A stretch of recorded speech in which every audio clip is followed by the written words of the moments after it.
কথায় কথায় বাংলা ছাড়, দেশটাকে তোর বাপদাদার। 18 কোটি কণ্ঠের এক স্লোগানে জন্ম হয় নতুন বাংলাদেশের। 36শে জুলাই ছাত্র জনতার ঐক্যবদ্ধ চেতনার দাবানলে পতন ঘটে সারা বিশ্বের ফ্যাসিস্টের গড মাদার শেখ হাসিনার।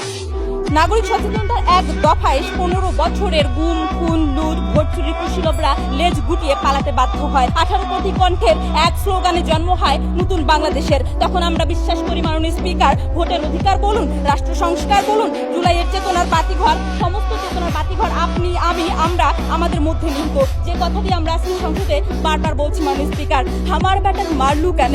মাননীয় স্পিকার, জুলাইয়ের চেতনা যখন থমকে দাঁড়ায়, সন্তান হারা মায়ের আত্মচিৎকারে, বিবিসির অডিও রেকর্ডে যখন ফাঁস প্রমাণ হয় খুনি হাসিনার সরাসরি নির্দেশে বাংলার জমিন রক্তস্নানে সিক্ত হয়েছিল, তখন আমরা তাদের বিচার চাই, ওই ফ্যাসিস্টের বিচার চাই, ওই খুনিদের বিচার চাই। মাননীয় স্পিকার, প্রশ্ন হলো সরকার কিংবা আদালতকে একাই পারবে মাননীয় স্পিকার? না, কখনোই না।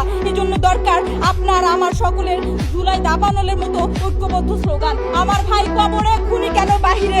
আজকের এই সংসদে সেই ঐক্যবদ্ধ স্লোগান, ঐক্যবদ্ধ চেতনা, সেই ঐক্যবদ্ধ সচেতনতার কথা বলছে মাননীয় স্পিকার। জানা হলে আপনি জুলাইয়ের চেতনা বাস্তবায়ন করতে পারবেন না, জানা হলে আপনি ফ্যাসিস্টদের বিচার করতে পারবেন না, জানা হলে আওয়ামী লীগ ছাত্রলীগ সকলকে নিষিদ্ধ করতে পারবেন না। মাননীয় স্পিকার, আপনি অবগত আছেন ফ্যাসিস্ট আমলের 3টি নির্বাচনের কথায়, কিভাবে আপনার আমার সকলের ভোটের অধিকার কেড়ে নেওয়া হয়েছিল।